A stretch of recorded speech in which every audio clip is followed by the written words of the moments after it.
Hi. Hi. Lydia Daydal, MMA Connect TV, standing outside Cage Legacy number 9 with the victorious new champion. Yeah. You, Glenn McVeigh. What's the crack? Step into me here so this mic's stretch. Congratulations. Thank you very much. What's the story? Well, you said you were going to do it, and in you went. Finished them with a rear naked choke. What? It was How was it? Was it good? I tell you, I won't lie, I was out doing an interview for the second round, so I missed it. Jeebers, what was the first round like? Brilliant, really, really good. Right. Were you getting settled in now? Yeah, first round, it took me a bit of time. He hit me with a jab. Yeah. It took me a bit of time, and then it was like, right. And then I shot in, nearly took him down. And I was surprised. Everybody comes out and they're like, really fucking strong. And then I'm like, fuck. And then after like a few exchanges, it started getting slower and slower. And then you can like see everything. He's a tough opponent. Brandon is like, do you know what I mean? He's been in the game quite tough. He's very, very tough. Sneaky with a rear naked choke. Sneaky boy. Did you panic? Did you think you were in a bit of danger? It was never on. Yeah. But like in my head, as soon as he got it, I went, oh fuck. I went, he's sneaky. And then I went, oh fuck. And then me and Pat. Don't tell me. Liam Shannon. Oh, get this in. We're doing so well. We're having such a serious conversation here. Go on. But Pat does all these privates and masters. Yeah, you were telling me before the fight, you were saying you're in with Pat doing privates 5 days a week. 4 or 5 days a week, privates. And I got a boxing coach, Aidan Walsh. Then Liam takes me on privates, an absolute animal. And it's just the game is just evolving so much, and it's just like I can see more of what's the openings that are happening in the cage now so much. And what's changed since we last saw you? The last time I saw you fight was Clamworth. That was like 2 years ago. Yeah. Maybe even longer. Literally, I'm not the same person a single bit. Yeah. Everyone I've ever fought, wins or losses, I was destroying. Now I'm 4 in a row, and you don't just get that by being fluky and catching chokes and all. This isn't like a luck game. Like when people say, oh, like lucky shot and all, it's just not luck. Yeah. It's all skill, especially when you're on the ground. Like we're drilling these things hours and hours, and you know what it's like. You have to drill something over and over and over and over again to get it. Yeah. And it's just my game's just involved so much, and Pat is an absolute animal. My style is just an embodiment of all the privates and all the lessons and all the coaching that Pat has put in, and Liam with the distance and the striking, and Aidan with the boxing and moving. Well, he caught me with a jab, but we'll work on that on Tuesday in my private with Aidan. And then we'll work on the rear naked choke defence even more on Tuesday with Pat.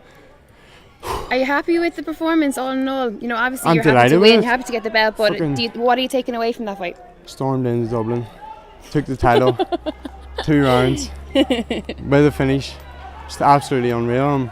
Obviously you're never 100% satisfied. There's a million things in the fight that I need to go back and work on, but as of right now I'm 100% just going to enjoy it and look forward to I'm fighting Kieran Brasnan in the Cage Warriors Academy. Cage Warriors Academy, brilliant. In the Devonish in like 2.5 weeks, and I'm just going to steamroll through the next guy to get that belt, and then I'll have 2 belts, and then I'm going to see what happens after that. Maybe a week off. No flip. No flip. I want to even get on the Akuma card if I'm injury free after the next fight, which I probably will be. Good stuff. So, let's try and get your coaches in here. I wonder what Pat, Liam. Jump in. 2 animals. 2 animals. Can I get a bit of water? Is there any water? I say it happens to the best of us.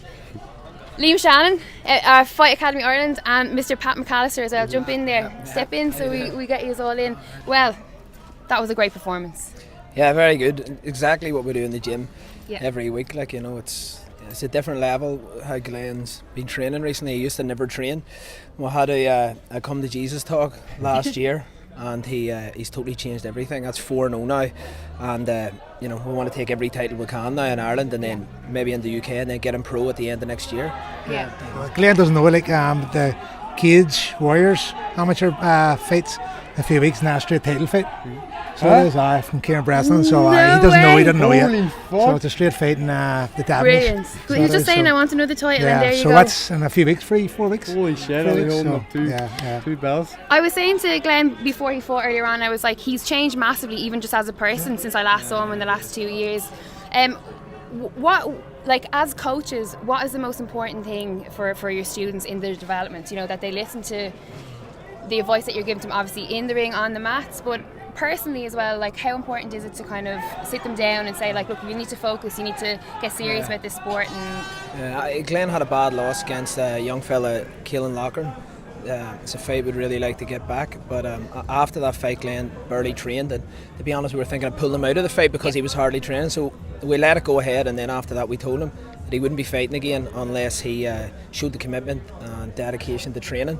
And since then, he trains at least six days a week now, full time. Yeah. So that's been the biggest thing, and consistency. He doesn't miss a session. Yeah. He's at every one of our classes, and he doesn't miss it. You know, a lot of other guys in the gym could do with following his footsteps. You know.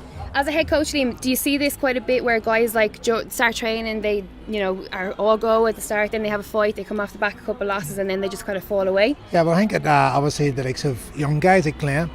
Like there's a lot of social stuff they can do, drink and not having girls and that. It's just young, like, you know what I mean? But at the end of the day, like, you're fighting. It's not. It's not. I mean, you're at the end of the day. Like, I pulled out Glenn out of a fight in Scotland not too long ago because I didn't think that he was up for it and he was mentally ready for it. And he came back. The best decisions ever happened was he's a different animal. Mm-hmm. And it wasn't because I don't want him to fight. I'm his coach, and I tell him I shared him because I care for him. Same as Pat would do it because we care. We want the best from it. We're not doing it because we're just being mean and we just want to break people. We're doing it because they're getting in there and we're standing there and we're accountable too, like, you know what I mean? So it's not worse than knowing someone's in the cage underprepared. Looks bad on the gym. And also too, not really reaching what we know the level they can reach. Mm-hmm. And that's very frustrating as me as a coach.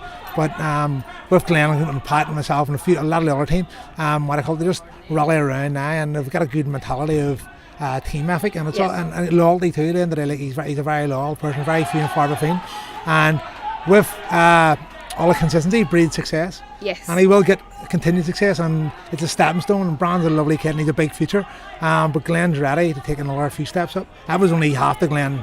No, I was only half what he can do. Absolutely, but even all dues to Glenn, where it's due. But every time you're out, you have a guy, whether it's professional or amateur, they always put on a show, and they're always like well prepared, you know what I mean, and they always look comfortable in there.